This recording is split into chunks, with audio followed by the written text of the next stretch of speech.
こんにちは、ダイアリー11のちえです。今この先にあるとあるお店に向かっています。交通量の多い道路に面した赤い提灯のお店。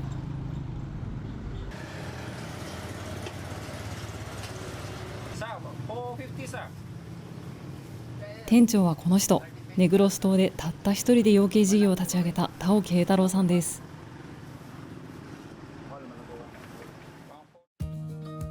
2023年6月にドマゲテ市内にオープンしたタオズネイティブチキン。毎日お昼と夜に営業していて、テイクアウト主体の小さな店舗ですが、フィリピン人のお客さんがひっきりなしにやってきます。デリバリーの注文も結構入るみたいです。メニューはこちら、2ピース、半和、1和の3種類。早速私も半和分を注文してみました。ネグロスの地鶏を使った衣なしフィリピンスタイルの唐揚げです。外側はパリッとしていて、中は身がしっかり締まった硬すぎず柔らかすぎない肉質。そしてご飯やビールと相性抜群の濃いめの味付けがたまりません。日本の一般的な唐揚げとは違いますが、味付けにはどこか和食の風味が感じられる気がします。屠殺したて。今朝ですか？はい、超フレッシュです。もうこんなフレッシュな鶏を食べれるのはタオチキだけですね。冷凍はしてないんですか？冷凍はしてないです。それは味が落ちちゃうんですか？落ちますね。背中とか手羽とかは比較的上がるのが早いから3分ぐらい。部位によって揚げる時間変えてるんですか？はい。最初に低温で火を通して、中までしっかり火が通るようにして、で、柔らかくなるじゃないですか。それで最後に火をガッと急に高温にすることで外をパリッと。フィリピン人好きなアドボあるじゃないですか。アドボの味付けです。アドボに日本の唐揚げのエッセンスを混ぜた。具体的にはこれ秘密で。日本人もフィリピン人も好きな甘じょっぱいというか、お客さんからはどうですか？いやもうマジでやばいっすね。美味しい美味しいって。6月の17日開店してるんで、今のレシピにフィックスしたのが8月の2日ぐらい。オープンしてからも改良を続けそうでて、すね。さらに人気を博しているのがこちら、半和以上注文すると入ってくるレバーと砂肝です。フィリピンのフライドチキン屋さんで入ってるとこって珍しいんですか？それとも結構あるんですか？ないんじゃないかな。あんまりこっちの人は食べないんですか？そういうわけでもない。いやめっちゃ人気ですよ。あたりバティコロンあるから頼んだみたい。トリボールチキン。おいダブル。おい席席。ファーストタイムさ。No, actually second ano. セカンドタイム。Yes, yes, sir. Yeah, stop by. Ano? Ano?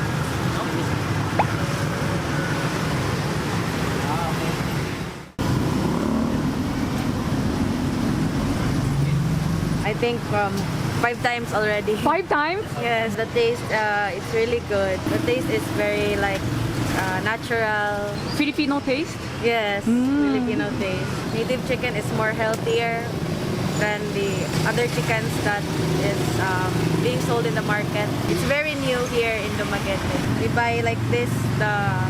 In Japanese restaurants it's different, and this one is my first time to try the native one. ここでタオさんの事業の概要を説明します。事業の目的はネグロス島のザンボアンギータの村に住むサトウキビ農家の経済支援です。まず農家に地鶏の親鶏、餌、鶏舎を提供し、卵を生産してもらいます。その卵をタオさんの会社が買い取り、農家に安定した収入をもたらします。次に買い取った卵を孵化させて、会社の養鶏場で食用の鶏に育てます。当初は育った鶏を地元のレストランに卸して利益を得ていたのですが、まず、地鶏を扱ってるレストランが限られるっていうのが一つと、扱っててもなんか支払いが悪いとかそういう問題を抱えてるレストランが多いので、好きにしてくれとか、そうです地鶏を扱っていてかつ安定してそれを意識してくれるところを見つけるのが難しい。至難の技ですね。1年の中でも需要に波があるんですね。多分5月から多分3ヶ月ぐらいだと思うんですけど、おそらく需要が少なくなって多分供給過多みたいになって、地鶏の相場の価格が下がる。まだちょっとそういう課題が。この状況を脱するために行き着いたのが、自身でレストランを立ち上げエンドユーザーに直接提供するというビジネスモデル。前回のインタビューが5月で、この地鶏唐揚げ店のオープンが6月。展開のスピード感に驚かされます。いやありがたいですよね。もう本当結構最高記録を2週間に1回ぐらいのペースで更新してるのが、いやー楽しいっすね。今まで下ろしてたじゃないですか、売値が1話あたり250ペソで、コストが1話あたりうまくいって200ペソみたいな、1話売っても50ペソしか利益にならなかったんですよ。でそれを固定費回収に当てるから、ずっと一人でやらざるを得なかったっていう。今450ペソで売ってるんですよ、1話あたり。テイクがちょっとちっちゃいやつで良くなったんで、ここで出すやつが1話あたりだいたい170ペソから180ペソぐらいで育てられるようになって、それでこの容器だとか油だとか、あと調味料だとかでだいたい20ペソから30ペソぐらい、200ペソぐらいの原価が、それを450ペソで売れるようになる。だから1話売ったら50ペソだったのが250ペソが5倍ですよ。5倍になってたら、その1万6000ペソの利益がもう簡単に回収できるという、それがもう一番良かったことですね、これやって。ところで、こちらのお二人は。今、来てどれくらいですか？今1ヶ月が経ったところです。せいやです。ここには1ヶ月いますね。9月いっぱいまで。9月いっぱい。はい。どうやったら売り上げ伸ばすかっていうテーマで自分で考えてやってもらってるっていう感じですね。何か施策を打つ。昨日メディアに取り上げられてるのを見たんですけど、あれはまひろちゃんが開拓したんですか？そうですね、なんかちょっとインスタグラムとかフェイスブックとか TikTok をちょっと調べて、ドマゲテの飲食店を紹介してるインフルエンサーみたいな感じ。そうですね、観光地を紹介してる人とかにお願いをして DM を送りました。英語で。はい、ちょっと英語苦手なのででもすごいめちゃめちゃ嬉しかったです。まひろちゃんが本当にモデルみたいになんかめっちゃ素敵でしたよ。ポスターになってそうなぐらいになんとかできてよかったです。なんでここに来ることに決めたんですか？もともと僕がその貧困問題に興味があって、実際にその見てみたいっていう部分があったので、あとは実際にその社会起業家としてやってるタオさんなんですけど、そういう人の下でどうやってその貧困ビジネスを捉えて解決していくのかみたいな部分っていうのをかなり興味持ったので、行きました。僕が中学校3年生の時、青年海外協力隊の方のその講演会みたいなのに参加した時に、その人はアフリカのタンザニアにいてたんですけど、生まれが違うだけでなんでそんなに貧困の差とかが生まれるのかっていう、僕たちはなんかそのトイレとか普通にご飯とか服とかも全部そんなに不自由なく使えるのに、そうやって使えない人がいるとか飢餓で苦しんでる人がいるっていうのをすごく疑問に思って、将来はそういうのをなんか解決できたらいいなっていうのを考えました。2人は屠殺は平気な人なんですか？初日にタオさんに手伝ってくれ、ハネムシっていう仕事をして全然平気でしたね。過酷な環境っていうのを想定してたんでどんな想定をしてきた？せいや来た時マジでテンパってて、鶏足りんみたいになっててせいやを空港まで迎えに行って、そのまま鶏を買って帰ってすぐ屠殺みたいな。バイクに鳥が10羽ぐらい吊るされてるのを見て、この地域何でもありなのかなって思いました。体力もある、僕より全然。体力結構僕ヘロヘロでも、せいやはなんか今日の夜眠れないんでもうちょっと仕事しますね。昨日とかもなんか一緒にジム行きましょうみたいな感じのこと言って、じゃあちょっと僕がその出負けてから帰ってきてからでいいですかって連絡したら、僕は疲れたから行けないって言ってちょっとがっかりしましたね。まひろちゃんから見て2人は実際体力的にどうですか？まあ2人ともあるとは思うんですけど、なんかタオさんの方がちょっと風邪とかお腹が弱かったりとか体調崩しやすいのイメージはあります。起業してから2ヶ月に1回ぐらい体調崩してるんですよ。まひろちゃんはまだ崩してない？崩してない。すごい。まひろはめっちゃ強い。こんな感じで。国際協力に興味があったのと、途上国にも興味があったので来ることを決めました。期間はどれくらいですか？半年を予定してます。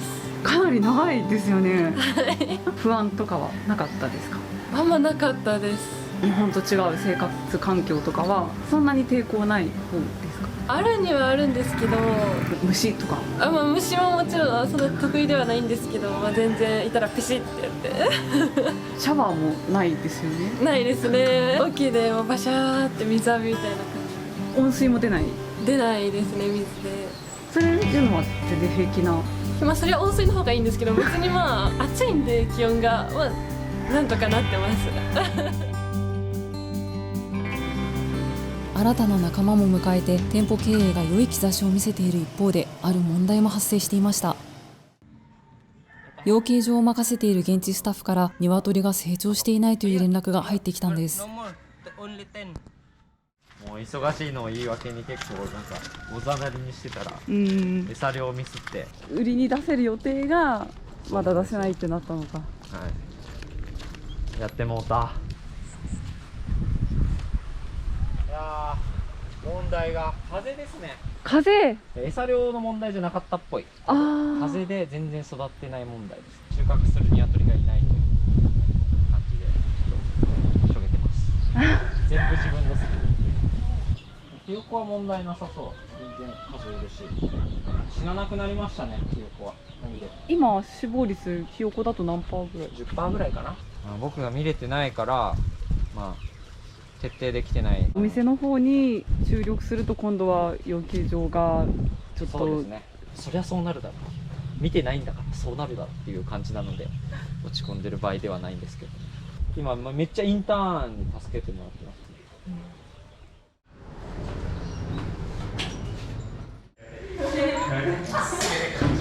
絶対だよ。タオさんとインターンは毎朝1時間の定例ミーティングを行っています。こちらも大学生インターンのミワさんです。はい、って感じです。じゃあ朝からいつも通り数字の確認からいきましょう。じゃあセールスセプテンバー見てください。売上が4000ペソ、3000から7000の間で推移するといいねみたいな話してるので、4200っていうのはまあいい数字なんじゃないかなと思います。顧客管理シートってどうなってるの？顧客管理シートはとりあえず今貯めてます。1週間分。あと1週間ごとに数字で見るみたいな。1日ごとの方がいいですよ。記録も大変になるし、1週間やったら毎日一応やります。はい、じゃあ PG シート移りましょう。じゃあ上からいきます。店頭レイアウトは保留中で、グラブフードの登録はこれ開始多分ね9月15日間に合わないからフードパンダにこれ変更します。で SNS の改善、投稿内容の試案実行は9月8が今日から。ストーリーの方はもう大体フォーマットできてるんで、昨日まひろもやってくれて、で昨日はフォロワー15人増えたんで。おお、すごいね。で155行目から空欄今日作ってたんだけど、これ三輪担当で、昨日村行ってさ、なんかデータ取るのはさお願いしてきたじゃん。でアラートを元に、じゃあそこの鶏どうするのか決める、いつまで、それを実際実行するのいつまでみたいな予定立てて、それで動きましょう。はい、で資金調達 UNDP はどうでしょう。11までは結構いけそうな感じ。は大丈夫です。おお、いいですね。観光地問題だね。真昼メインで行こう。ここはここ行ってきてって言ってくれたらうん行くみたいな感じで。それどうしますか？一新しますか？それともあれを少し変えます？一新するイメージだった。僕はコミュニティ開発やってるんですうちみたいな感じだとみたいな気になったりするじゃん。そういうイメージ変換をした農村の写真みたいな。村とか養鶏場とか。日曜日までにとりあえず広報1個でなんか行ってきてって言ってくれるようにはしてほしい。もう真昼休日だから明日明後日。あ、そうか。焦るな焦るな。やっぱ1ヶ月しかないんで。そうだね。だからまあ急ぎたい気持ちもちょっと分かってほしいです。それはそうだね。マジで優秀インターン生。やっぱわざわざこんな3本ギータでインターンしようなんてやつはもう普通なわけがない。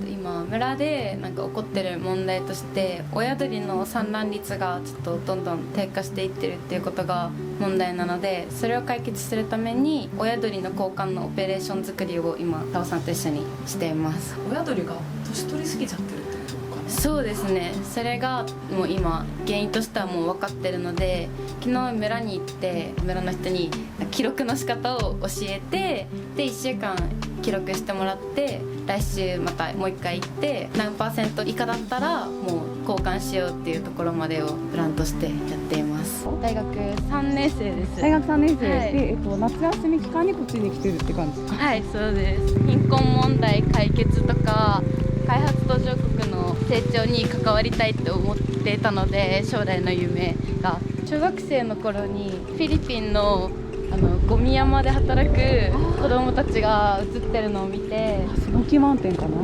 そうです、スモーキーマウンテンを見て、なんか自分と同い年とかそれよりも小さいのにこんな生活してる人いるんだと思って、当時の私にはもうすごく衝撃的で、せっかく働くならこういう人たちのために働きたいなと思って、それがきっかけだったので。じゃあフィリピンはある意味きっかけになった国なんですね。そうですね、はい。婚活ももう体験されたんですか？はい、体験しました。そうするところもやってむしって1羽仕上げたって感じです。養鶏農業っていうのもしてたので、いつも私たちが食べてるじゃないですか。鳥とか豚とか牛とか何も考えずに食べるよりは実際に起きてることだから、こうやって命をいただいてる体験して、そしたらなんかもっといつもの食事とかもいただきますっていうのがマジでいただきますって思うようになると思うから、いい経験かなって思って、お昼ご飯にありがたくいただきました。これからホテルとか観光地にチラシを置かせてもらう予定なので、そのチラシを作成しようかな。何で作ってるんですか？アプリケーション。アプリは、私はキャンバー。もともと使えてたんですか？いや、1回プレゼンで使ったぐらいなんですけど、学校でこんな感じですね。そっか、これまひろちゃんが作ったやつだったんですね。はい、色とかなんかクリスマスっぽいくしたいよねってタオさんが選んで。そうだよね、なんかめっちゃクリスマスだなと思っていくつか提案して選んでもらったって感じ。そうですね、8案とかいろいろ出したんですけど昨日初めて村に行ったので、かなりすごい道を通ったと思うんですけど、すごかったです。もうジェットコースターみたいなここが今筋肉痛です、本当にやばいです。でも本当ジェットコースターみたいでちょっと楽しかったです。OK なタイプの人。はい、私はなんかそういうのワクワクしちゃう。ここに来る前は貧しいとこうなんか悲しいイメージとか暗いイメージってやっぱりあったんですけど、でも行ってみたらちっちゃい子供とか「はい」とか言うと恥ずかしそうだけどみたいな返してくれたりとか、村の人もすごい温かく受け入れてくれたりとか、そこで暮らしてる人々のなんか温かみをすごく感じました。まずここの道を通って買い物とか行ってるのは本当に厳しいなって思いました。ご飯食べなよ食べなよってめちゃめちゃ本当に親切優しくて、自分たちも食べていくのが多分いっぱいだとは思うんですけど、それにもかかわらず私たちにも食べな食べなって言って、人の優しさ親切さ本当に一番感じました。こちらが後日、せいやさんのお部屋にもお邪魔しました。でここがキッチンです、僕の。これ共同ですか？そう、いや僕だけが使ってて。はーい。もう名前ご存知なんですね。そうです、もう友達ですね。はい、結構広めの部屋で。すごい、本当広い。もともとなんか2人で住む予定だったんですけど、1人インターン来れなくなっちゃって。クーラーがクーラーありますね。で、こちらがこちらがまあトイレみたいな感じなんで、初めて来た時びっくりしたんですけど、なんかもうこんなんでなんか全然浴びれねえみたいな感じで。全然浴びれないですね、これ。だからオケスタイルでいつもやってますね。オッケー。オケはまああそこにあって、そうです、これでこんな感じで毎日やってますね。パー君が言ってましたけど、現地の人とのコミュニケーションはかなりバンバンやる方だってだけど、なんか初海外で初めて英語を使うのにそこは抵抗なかったですか？現地の人の温かさとかそういう部分が最初の1週間で分かったので、たくさんの人とコミュニケーションを取って楽しく過ごせればなと思って、はい、今活発にいろんな人とコミュニケーションを取ってます。一番頑張ったことはビラ配り、ポスターをそのカフェとかに行って貼らせてくれないかっていうのをやってて、先日、まひろさんが作ると言っていたポスターがもう出来上がっていました。レストランのターゲット層、観光客っていう部分も視野に入れてるので、貧困を助けながらネイティブチキン売ってるよっていう感じのスタンスの30件ぐらい今行って30件も回ったんですか？そうです、3件ぐらいしかでも晴れてないんですけど、10から20件ぐらいは紹介はするよみたいな感じで言っていただいて、宣伝はできてます。せいやさんがポスター持って一人で行ってるんですか？そうです、僕がまひろがそのホテルとか調べてくれて、ここ結構観光客来るみたいな、結構失敗も多いんですけど果敢に失敗を恐れずに頑張ってますね、毎日。インスタも担当されてそうです、インスタもやってますね。25人だったんですけど、今は430人とか。すごい。帰国するまでには、600人は行きたいなって感じで、インスタで来てくれる方っていうのが週で5人ぐらい来てくれて、やっててよかったなって感じで、まだ営業の方はちょっとあまり効果が出てないというか難航してるんですけど、まあでもあと5日間あるので、一つでもそういう契約件数取れるように頑張りたいなと思ってます。資金調達やってくれて、助成金とか簡単に取れると思ってたんですけど、現地法人だと無理みたいで、そういうのとかミアが調べてて、そういうの調べるだけでも時間かかるもんね。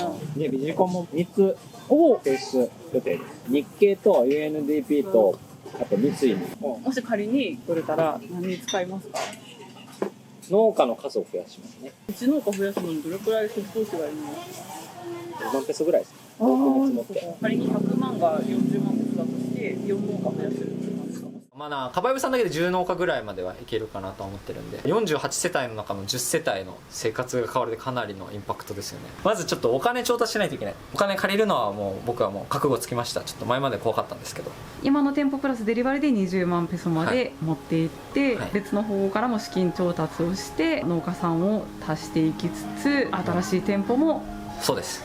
僕が30になるまでにフィリピンで誰もが知ってるソーシャルビジネスのブランドにしたいと。やっぱり今フィリピンって経済成長すごいしてるけど、なんか貧困層は貧困層のままで、上の人たちのなんか認識が少し変わることが大事なんじゃないかなと思ってて、フィリピンでなんかイナサルみたいなブランドあるじゃないですか。どこにでもあるみたいな、ああいうブランドが実はソーシャルビジネスで貧困層の生活の支えになってますみたいな、そこを巻き込んでもビジネスできるんだぜって示したいんですよね。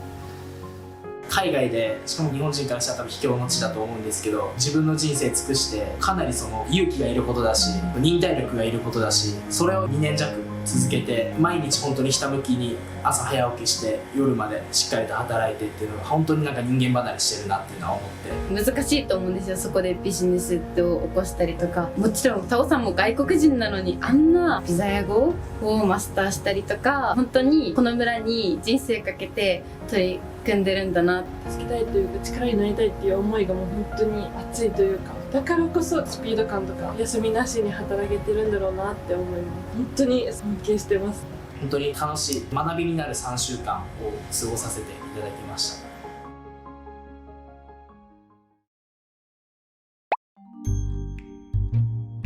日本人だと思ってないですって言われて、タオ君の基準がちょっと一般とずれてるのかな？ずれまくって、ここもちょっとこうしてほしいなとか。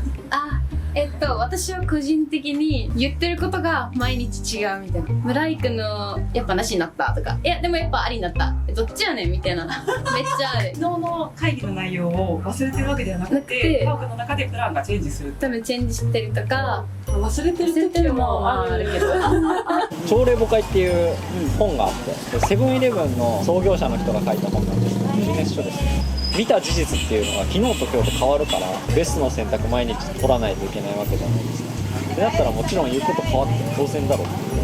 タオ君の中でプランが臨機応変に変わってるっていう説プラス、昨日のミーティング内容もしかして忘れてるんじゃないか説があるらしいんですよ。それの真相は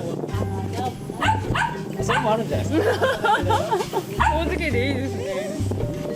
じゃあなんかあったら言っていいですよ。そこら辺を裸足で歩くんですよ。でその足で履いてこようとするので、足洗ってとね、できんですって言ってました私は。なんかタオ君の僕は本当にすぐ散らかっちゃうから、真宙が清掃担当ですみたいな。でもお店も掃除してるんですけど、行くたびにあれ私の頑張りどこ行ったんだろうみたいななっちゃいます。悪い点っていうか、人間離れしてるなっていう点で言うと、僕はなんか日本から来てまだ3週間なんで、日本のそのマナーだったりそういう部分をまだ覚えてはいるんですけど、そういうのが結構かけてきちゃってるなっていう部分があって、めちゃめちゃ足汚いのに入ってって入ってこないでくださいとか言ってなんか怒られてました。僕は全然気にならないんですけど、日本帰ったらちょっと心配だなっていう感じです。カットでいいですかこれ。でも偉いになんかタオ君はちゃんとさ、その自分の弱点を素直に認めて、足りないところは助けてもらってみたいな。それ僕めっちゃ伝えたいことですね。新卒1年目の時ってめっちゃもうできなすからもう逆になんかできないっての分かっちゃえばできないなりにどうするかじゃないですか。マルチタスクできないんだったらちゃんとタスク組んで、この時間はこれに集中するって言ってこう分けてあげればいいし、スケジュール管理とかもすごい苦手だったんですけど、Google カレンダー使えばリマインドを携帯がしてくれるねみたいな感じで、マルチタスクできないっていうもう伝えちゃえば整理整頓できないっていうみやちゃんも言ってたけど、やっぱ微細語を喋れるのがやっぱすごいなっていう。でもこれはもうマジで努力です。なんか I understand とか Do you understand とかそのレベルでしか話してないですよ僕。だって Do you understand ってめっちゃ簡単じゃん。でも私海外出た時 Do you understand さえ言えなかった。小さい今英語でそれできるようになったわけじゃないですか、そのレベルまで。覚えようと思ってそこに努力量を割けば多分できるっていう感じです。整頓もできるかもね。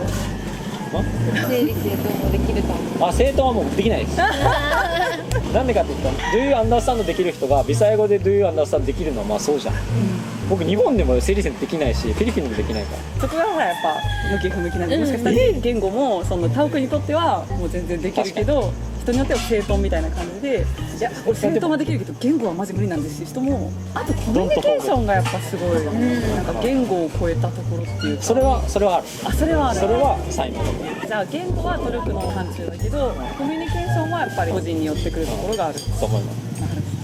この違い結構大事ではないけど大事ではないけど。ピアノがある。これどうしたんですか？買いました。これ僕人生で自分のために買ったもので一番高いものかもしれない。いくらですか3万ペソ。ピアノ趣味で、学生の時とかは家に電子ピアノあったからなんか毎日弾いてたんですけど、起業するって決めてからはずっともう仮暮らしみたいな、ずっとここで授業続けられるかもちょっと分かんなかったので買えないみたいな状態だったんですけど、店を始めてこれは買ってもいいかもしれないと思ってちょっと自分に許可しました。毎朝弾いてます。朝起きてすぐピアノ弾いてっていう、やっぱいいですよね。朝指動かすと気持ちが良くなると。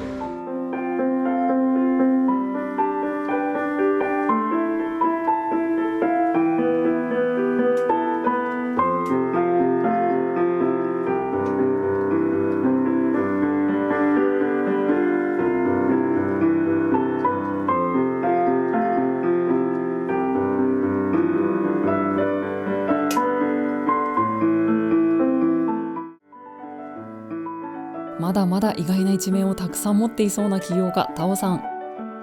今後の展開も追いかけていきたいと思いますので、続報をぜひ楽しみにしていてください。